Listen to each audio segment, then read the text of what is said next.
Ahojte priatelia. Keď sa povie Branisko, zaiste si každý predstaví niečo iné. Niekto vôbec nič, niekto horský priechod, niekto pohorie a niekto kúsok prírody plnej krás. Objaví ich každý, kto má otvorené oči a vnímavé srdce. Nuž príjmite preto, priatelia, naše pozvanie na prehliadku tohto svojrázneho a v mnohom neopakovateľného kútika Slovenska.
Začneme nedlhou, zhruba 33-kilometrovou prechádzkou z Lačnova do Krompách. Hneď prvé pohľady a potom i tie ďalšie dávajú za pravdu tým, ktorí vravia, že v prírode je krásne vždy a všade. Teda aj v Lačnovskom sedle, ktoré je severnou hranicou Braniska. Odtiaľ zelenou značkou prejdeme naprieč celým pohorím. Cez Kravcovú, sedlo Branisko, Rudník, Rajtopiky a Sľubicu až k rieke Hornát v Krompachoch, kde je jeho južná hranica. Značka síce míňa najvyššie vrcholy, Smrekovicu a Patriu, za to však vedie cez mnoho iných, nie menej zaujímavých a pekných miest.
Na našej púti prvým, výraznejším a v skutku veľmi pekným miestom je Kravcová.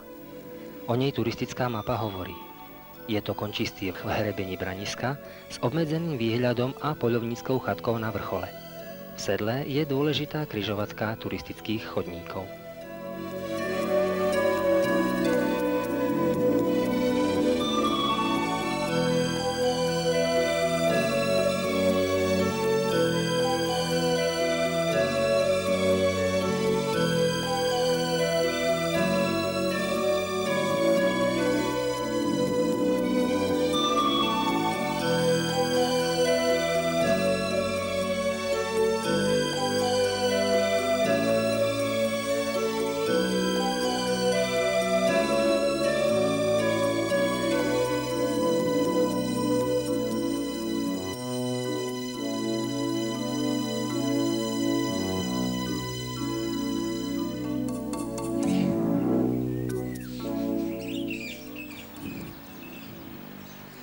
Jak je tu krásne, Marián, všakže. Dneska je trošku černý, ale je tu Trošku pod mrakom, aj dá sa.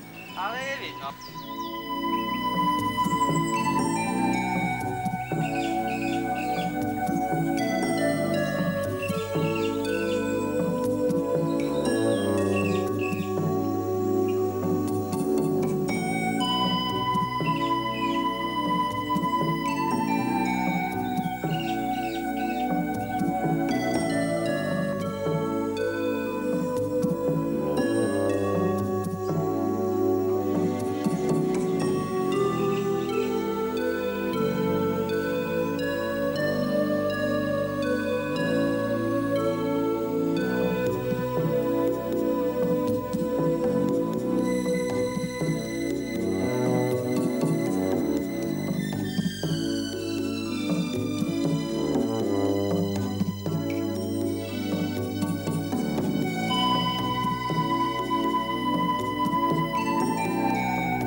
Len letmo míňame ponor vody Veľkej Svinky do skál, tzv.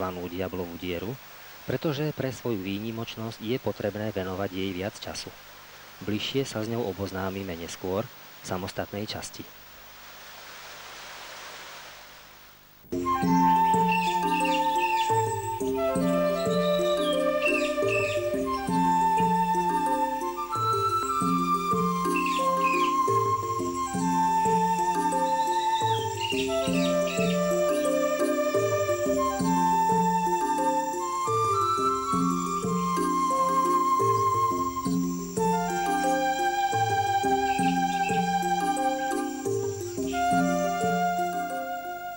Ani my, starší ľudia, sme až donedávna vôbec netušili, že práve tu, v sedle Braniska, sa roku 1849 odohrala strašná bitka medzi niekoľkými maďarskými utlačovateľmi a hrstkou roduverných Slovákov. Bitka na niekoľko storočí poznačila naše spolužitie a dodnes ju pripomína táto mohyla so stále čerstvou južnou trikolórou a často i kvetmi.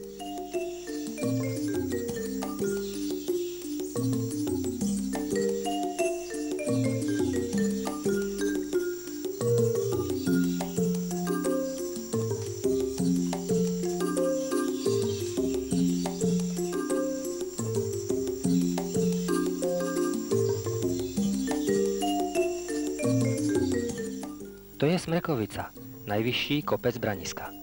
Aj tam pôjdeme.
Po namáhavom výstupe zo sedla cez rudník, po členitom teréne a hrebení často ostrom ako žiletka, si chvíľku odýchneme, žiadne pivko, a potešíme srdce, oči, ruky aj nohy skalnými útvarmi rajtopíkov vo výške 1036 metrov. Je to štátna prírodná rezervácia s výskytom chránených a zriedkavých druhov flóry a fauny. Kamenný masív tu vytvoril pozoruhodné bloky, piliere i dominantné skalné okno.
Tieto lúky pod Sľubicou, ktoré sme v minulosti z diaľky obdivovali sťaby úhľadné trávnaté plochy, vyzerajú zblízka, ako by ich orali dzivé švine.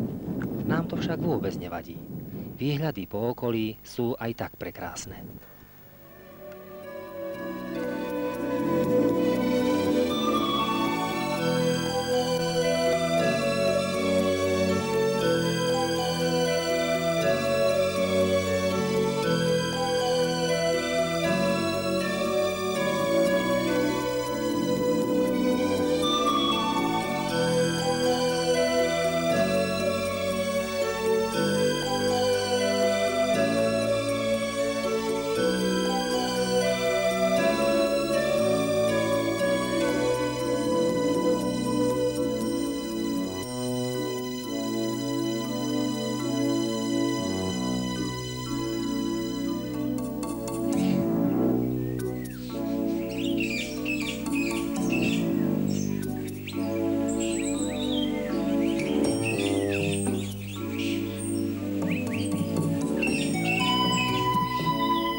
Večná škoda, že kamera opakovane trucovala.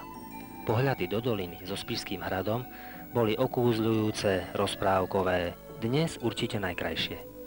A kvôli ním sem istotne ešte prídeme.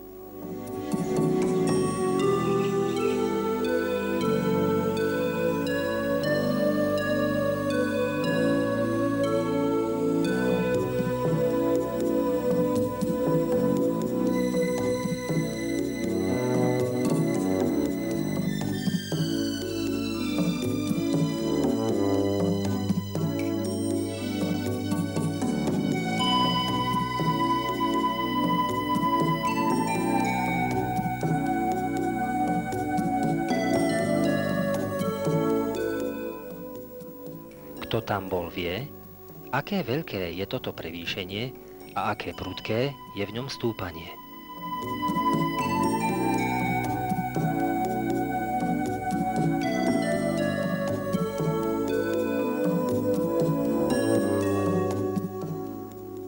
Ej, Sľubica krásavica, veľmi pekný a majestátny je to kopček.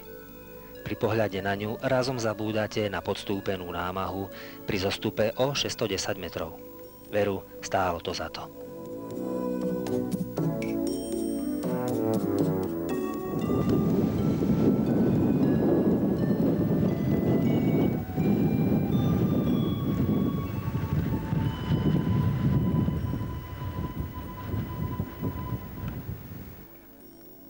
A sú tu Krompachy, záver cesty.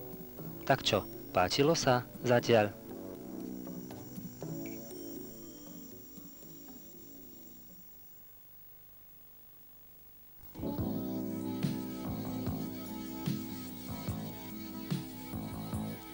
Pohorie Branisko sa vymyká z obvyklej kompozície pohorí a kotlín Slovenska. Ako jediné má totiž dôsledne poludnivý smer. Tvorí najvýchodnejšiu časť Fatransko-Tatranskej oblasti vnútorných západných Karpát a je rozhraním medzi Šarišom a Spišom. Dĺžkou 20 a šírkou 3 až 7 km patrí k najmenším pohoriam na Slovensku. Približne v polovici dĺžky ho hlboké horské sedlo rovnomenného názvu rozdeľuje na severnú a južnú časť. Toto sedlo, ľudovo nazývané Chvála Bohu, má nadmorskú výšku 750 metrov. V severnej oblasti dominuje najvyšší vrchol celého pohoria Smrekovica, vysoká 1200 metrov, v južnej časti Sľubica s výškou 1129 metrov. Podľa najvyššieho vrcholu je Branisko medzi pohoriami Slovenska na 23. mieste. Za 22. Strážovom v Strážovských vrchoch zaostáva 13 metrov a o 43 metrov predstihuje Minčol, najvyšší vrch Čergova. Branisko patrí do chladnej klimatickej oblasti s priemernou ročnou teplotou 4 až 5 stupňov Celzia a ročným úhrnom zrážok 800 mm.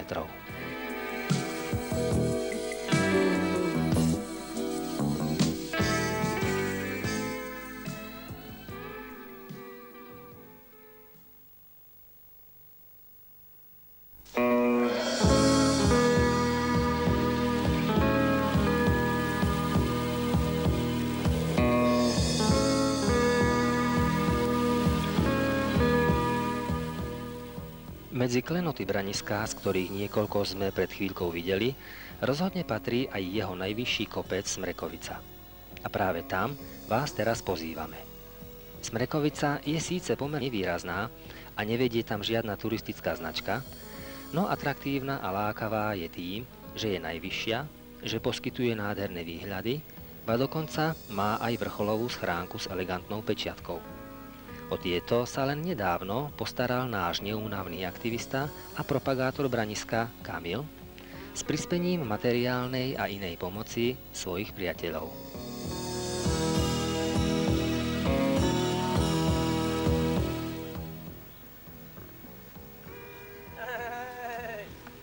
Vrchol.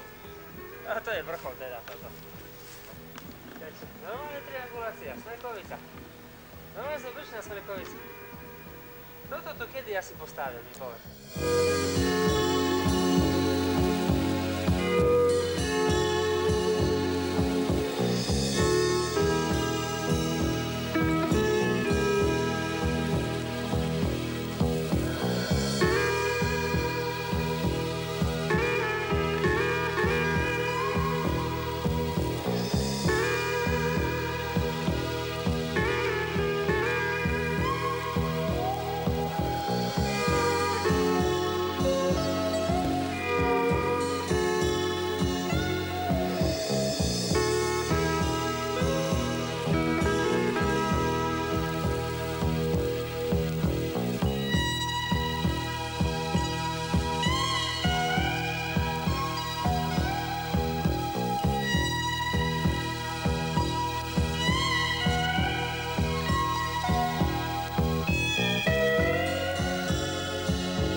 Po najvyššej Smrekovici patrí sa opáčiť aj výškovo druhý kopčok Patriu.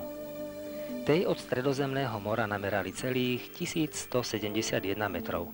Predstavte si. Je ešte nevýraznejšia ako Smrekovica a pripomína skôr terénnu vlnu než vrchol. No členitý reliéf výstupovej cesty i jej pestro sa meniace okolie s radikálne špecifickými bio aj fytocenózami Z nej robia miesto, kam sa radí kedykoľvek vrátite, hoc i len v spomienkach.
Spoznávate ju? Naša stará známa, najvyššia.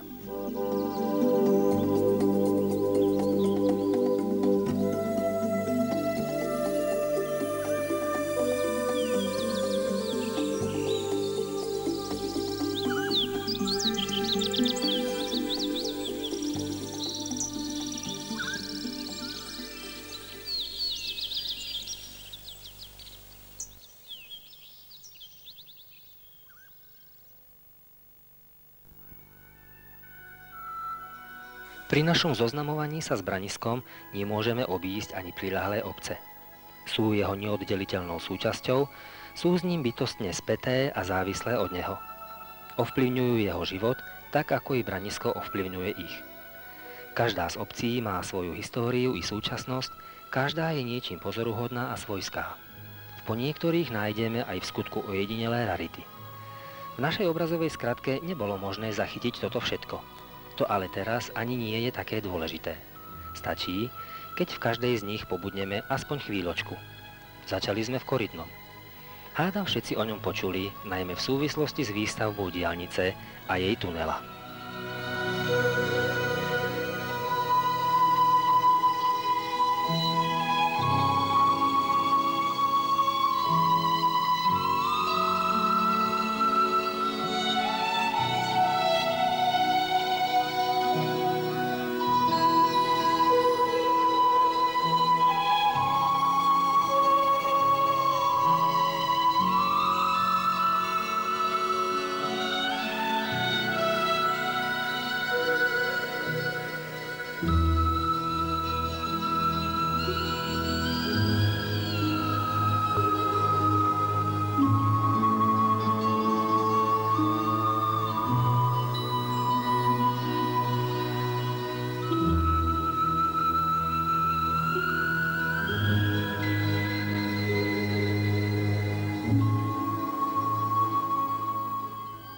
Poľanoviec sa veru oplatí odbehnúť do nedalekého sedla Prašivá.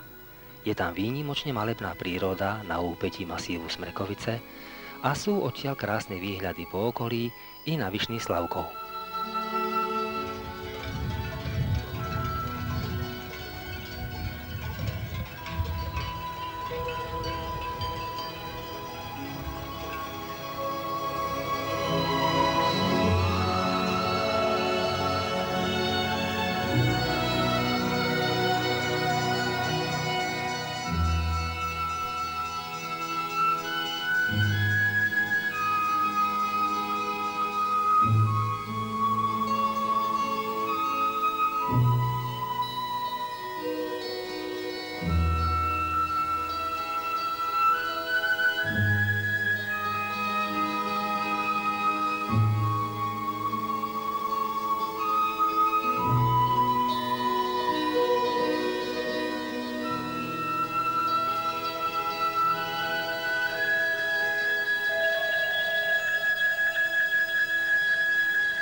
Širokým oblúkom sme prišli k ďalšej obci.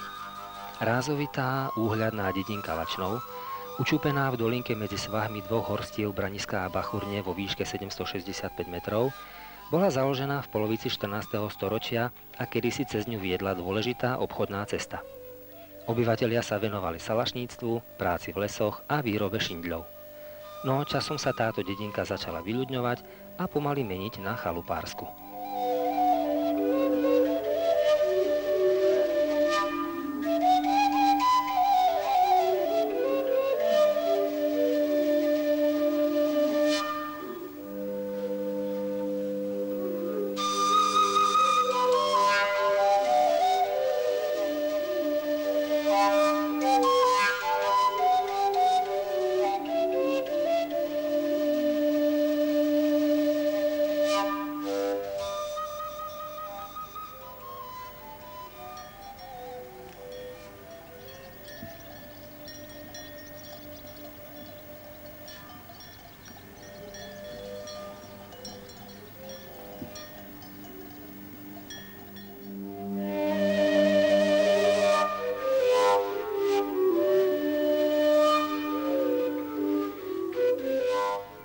Po ceste je aj jaskyňa Zlá diera, ale tá už je v geomorfologickom celku Bachureň.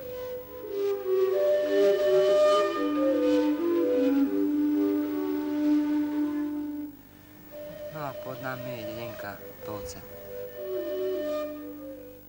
Leží o 180 metrov nižšie než Lačnov. Prvé zmienky o nej sú už z roku 1262. V 18. storočí tu bol mlyn na papier a aj kúpele. V dedine rastie lipa chránená ako mohutný jedinec s dendrologickou a estetickou hodnotou.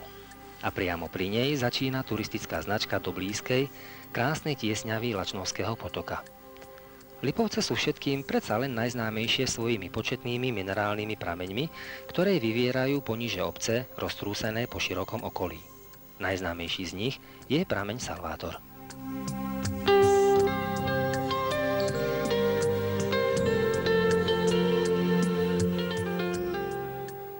Minerálne pramene pokračujú aj na území obce Šindliar, niekdajšieho topanstva Mikuláša Šindliara. Zemitú, zásadito uhličitú vodu z prameňa Sultán v minulosti plnili do fliaž a dodávali do obchodov.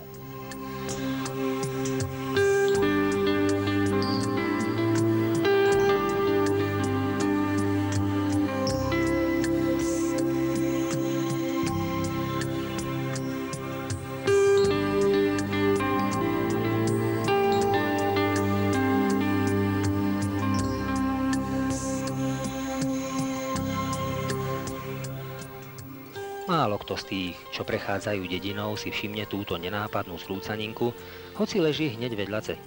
Možno aj preto, že je z časti krytá tiež chránenými lipami. A určite aj z domácich málo kto vie, že sú to zrúcaniny gotického kostola z čias okolo roku 1300. Podľa najčerstvejších vlastnoočných videní viem, že ho práve začali rekonštruovať.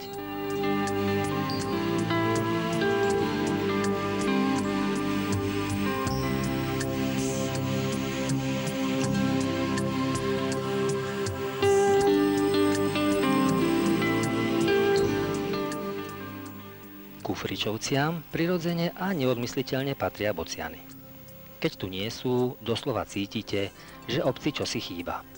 Hneď oproti ich hniezdisku zatiaľ ešte stojí a veselo chátra renesančný kaštiel z roku 1622. Má štítkovú atiku s fragmentami cennej sgrafitovej figurálnej výzdoby. Momentálne sa čiastočne rekonštruuje vraj pre muzeálnu expozíciu. Okolo kaštieľa sú zvyšky parku s viacerými vzácnymi drevinami. Okrem iných tam nájdeme dva mohutné duby červené.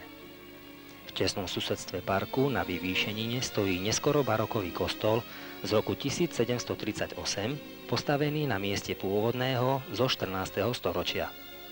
Súčasťou jeho areálu je novogotická pohrebná kaplnka z roku 1811. Veľmi pozoruhodná.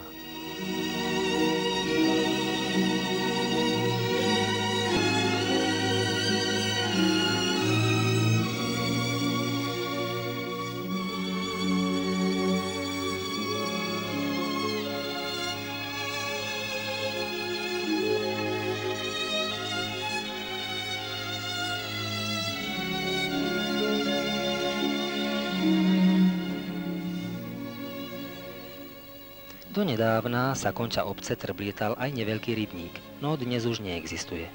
Súčasným Fričovciam atraktívne dominuje neobyčajne estetický nový religiózny komplex s rímskokatolíckym kostolom, architektonicky veľmi vhodným spôsobom zakomponovaný do svahu.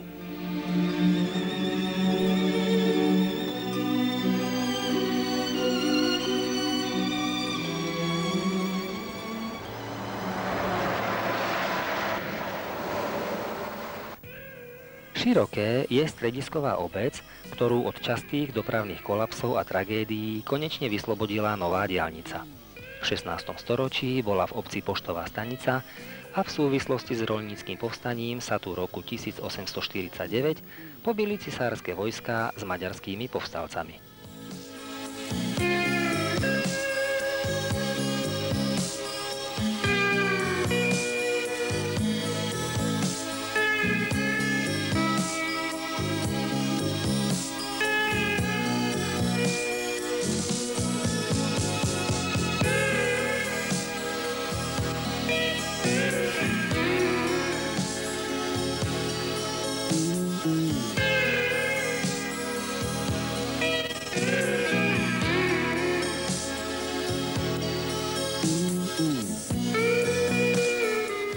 K Luknave klesáme až na 356 metrov a dozvedáme sa, že aj tunajší poddaní boli v roku 1831 zapojení do východoslovenského sedliackého povstania.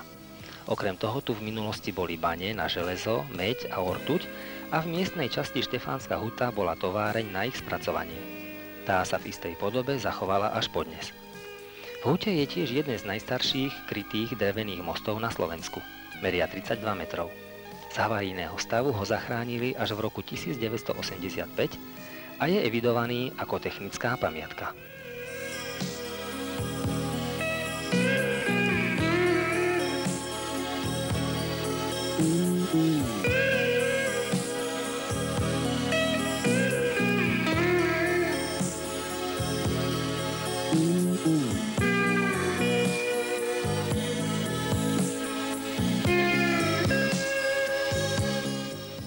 Krompachy sú známe od 13. storočia, keď sa tu ťažilo zlato, striebro, meď a železo. V roku 1804 bola postavená železiareň s vysokou pecou. Výrobu na nej zastavili po vzniku prvej ČSR, čo viedlo k demonštráciám známym ako Krompašská vzbura. Zastrelili vtedy 4 robotníkov. Po druhej svetovej vojne sa výroba meď obnovila v novom závode Kovohuty. Vybudované boli aj ďalšie podniky a z Krompách sa stalo priemyselné centrum širokej oblasti. Na pamiatku vzbúry z roku 1921 sa až donedávna konal tradičný prvomájový nočný turistický pochod Krompachy Prešov. Južne od mesta je známe rekreačné stredisko zimných športov Plejsy. V nedalekých Kolinovciach bola v stredoveku mýtna stanica, ktorá patrila Spišskému hradu.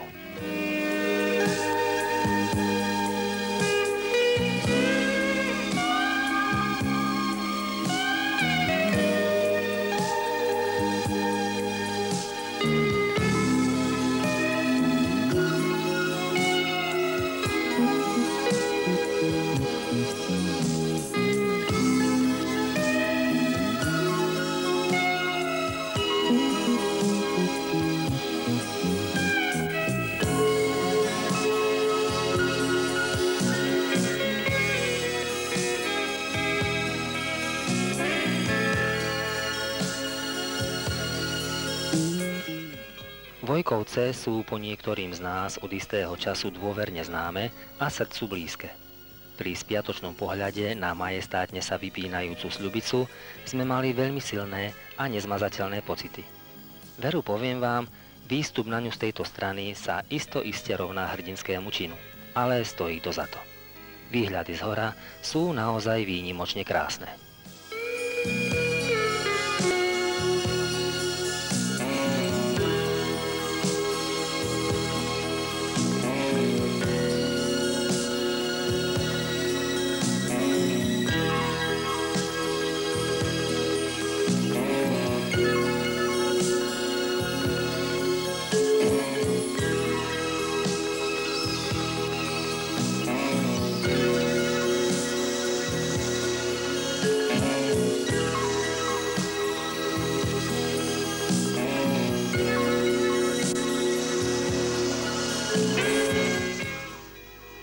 Pod Sľubicou leží aj obec Slatvina. Je v nej minerálny prameň Anička, pri ktorom vznikli v 19. storočí miestne kúpele. Voda z prameňa sa tiež vyvážala na predaj.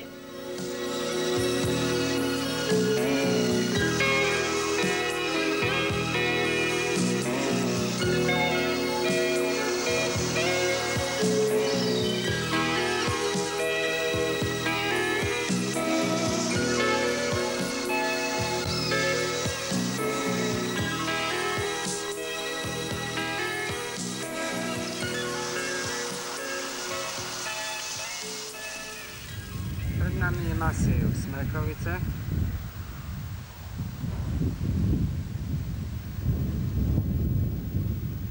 Rudník, Rajtopiky, sedlo Humence a v pozadí Sľubica.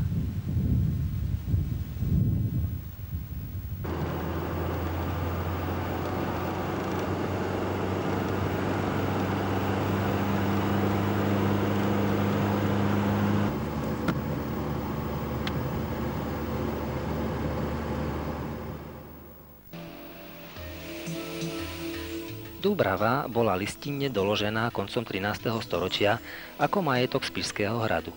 V 18. storočí tu pracovala sklárska huta. Dnešná Dúbrava je pre nás zaujímavá minerálnym prameňom Kyselka a veľmi peknými pohľadmi na Sľubicu, Rajtopíky a Rudník.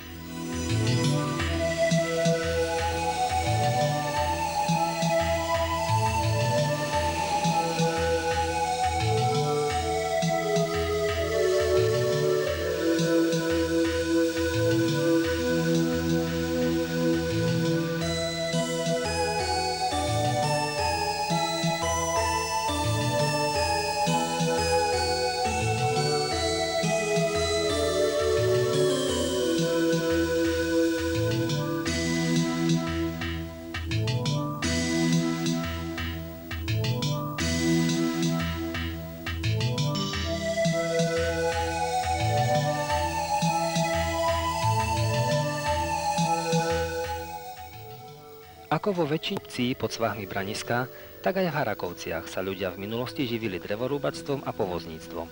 V Chotári až do 20. storočia ťažili aj železnú rudu.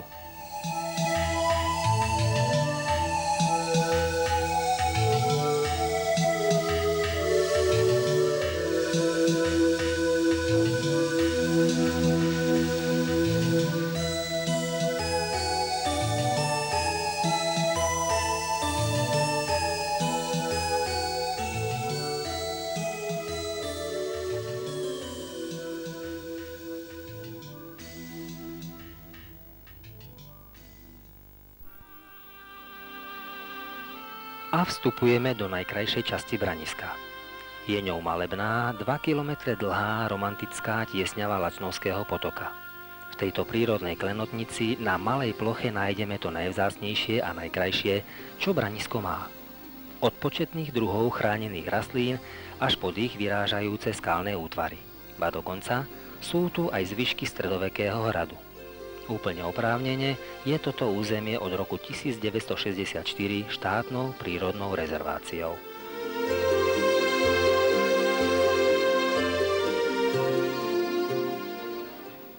Tu, Na Jazvečom kopci stál kedysi hrad. O jeho histórii vieme iba málo. Akurát to, že ho postavili začiatkom 13. storočia a už zakrátko v roku 1265 bol spustošený.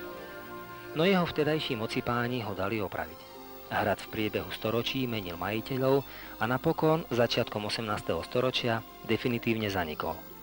Pôvodným poslaním hradu bolo strážiť dôležitú obchodnú cestu, ktorá viedla z Prešova do Levoče a prechádzala aj cez obec Šindliar a Lačnov. K hradu sa viaže miestna povesť, súvisiaca i s prírodnou rezerváciou Kamenná baba.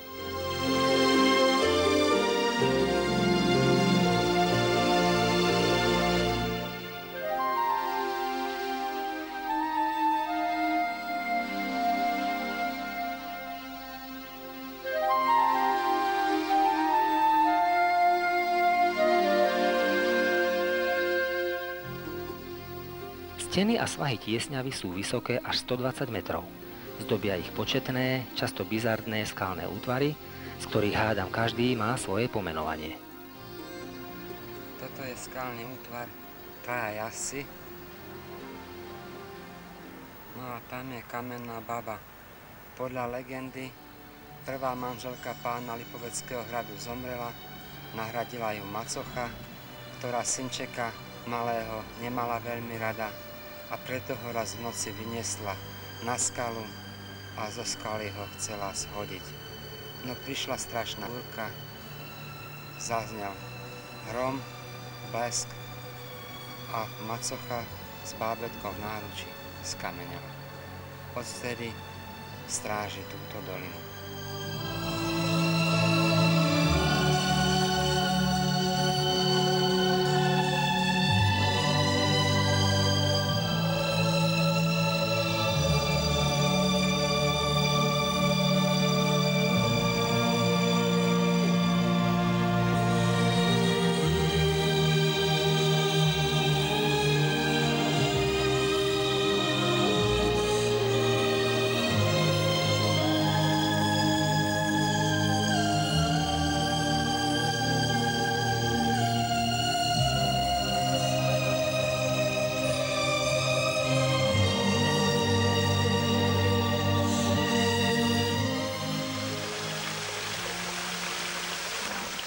Vidieť vodu v korite tohto potôčika sa dá len niekoľkokrát v roku.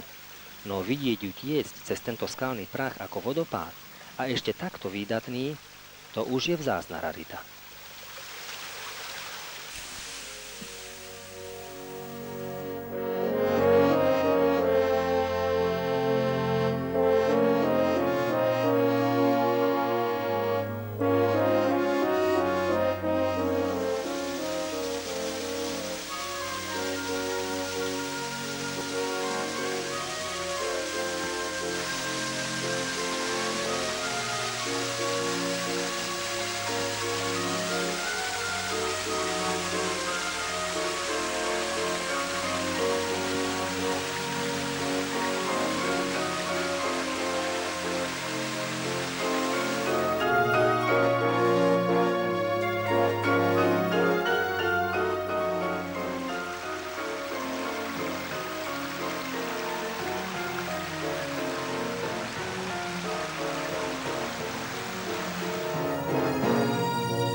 Kaňon ponúka po celej svojej dĺžke úchvatné scenérie a dá sa ním dostať až do Lačnova. Ale našim terajším cieľom je ďalší nádherný prírodný skvost Mojžišov stĺp.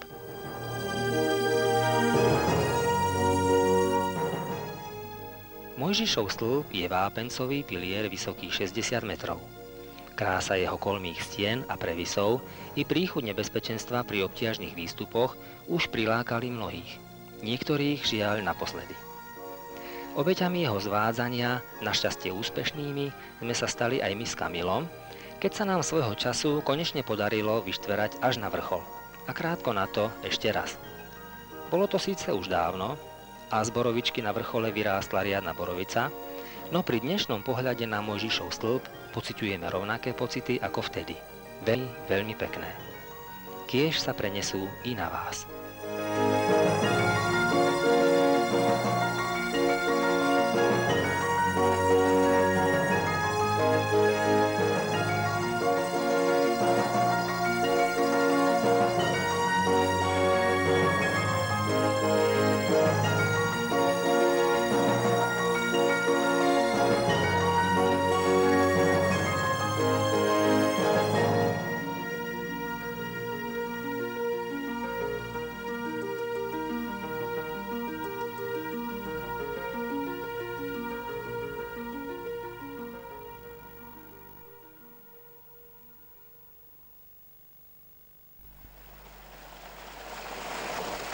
Nevšednou, veľmi zaujímavou a lákavou raritou Braniska je bifurkácia Svinky, čo znamená, že jedna vetva potoka sa stráca ponorením do priestrannej skalnej dutiny, nazývanej veľmi nepekne Diablova diera, zatiaľ čo druhá vetva tečie popri vozovej ceste a vytvára veľkú svinku.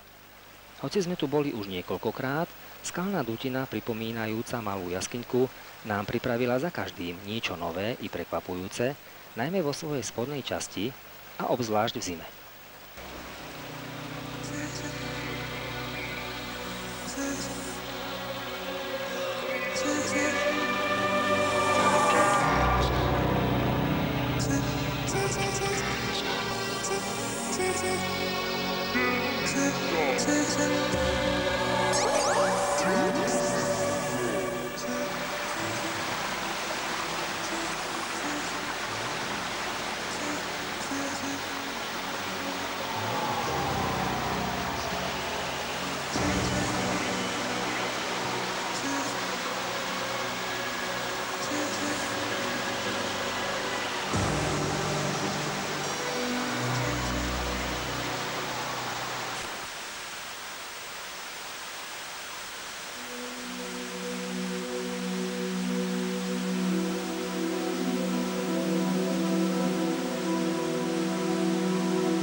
A čo sa deje s vodou stratenou v Diablovej diere?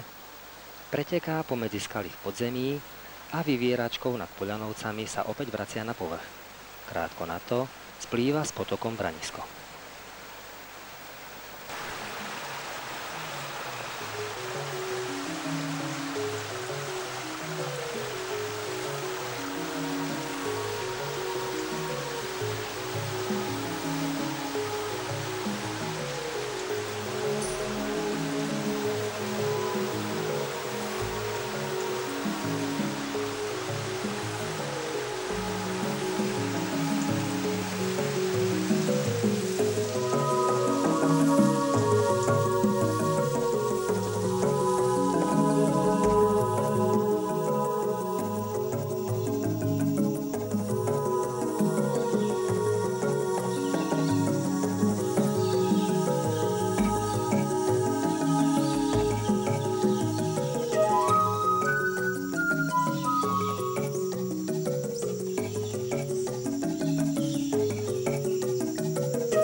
Vyšný Slavkov zakončí prehliadku obcí Braniska a pomaly i celé naše putovanie po ňom. Zo zaujímavostí týkajúcich sa Slavkova spomeniem aspoň tú, že poblíž obce objavili praveké výšin sídlisko z prelomu letopočtov.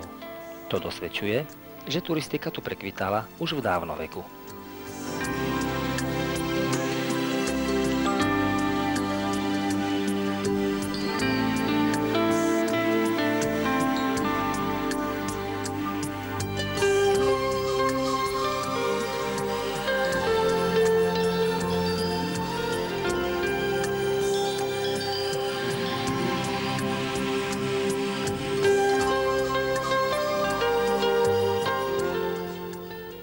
Na blízkych slavkovských lúkach nám ešte oko i srdce poteší nádherná, okúzľujúca panoráma tohto hôrneho kráľovstva so všetkými jeho najznámejšími výsosťami. Počnúc jej veličenstvom kráľovnou Smrekovicou a jej rozvážnym druhom Sedlom, cez prudkého princa Rudníka až po prekrásnu princeznú Sľubicu. A v diaľke je vidieť aj ich rozšantené páža plejsy.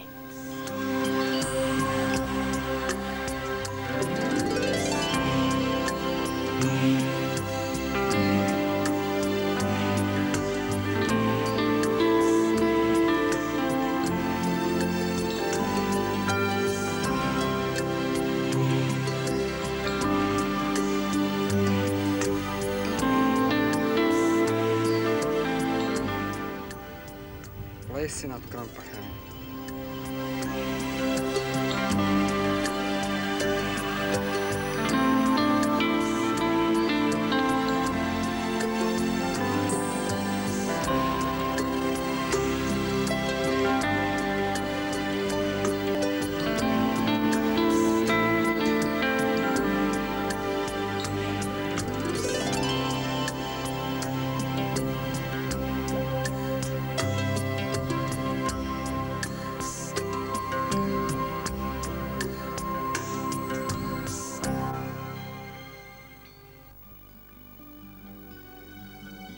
Nuž a pohľadom na Branisko zo susedných Levočských vrchov zakončíme naše putovanie po tomto krásnom, málo navštevovanom kúte Slovenska.